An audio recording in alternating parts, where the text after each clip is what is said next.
অর্জুন সিং যদি এত বড় নেতা হয়, বিজেপির প্রার্থী হয়ে দাঁড়াক, দীনেশ ত্রিবেদীকে 2 লক্ষ ভোটে ব্যারাকপুরের মানুষ ভালোবেসে যেতাম।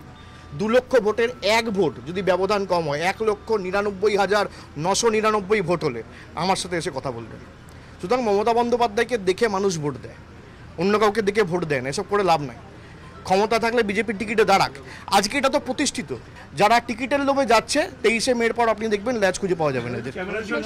22 জন কাউন্সিলর নিয়ে যাচ্ছে এটাও বলছে। দুটো পুরসভা দাবি করছে যে ভাটপাড়া পুরসভা তিনি বেশিরভাগ কাউন্সিলরদের সঙ্গে নিয়ে যাবেন।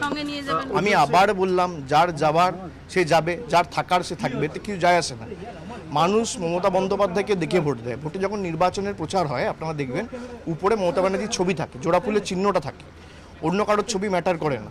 সুতরাং যে যাওয়ার যে আসার কোনো যায় আসে না।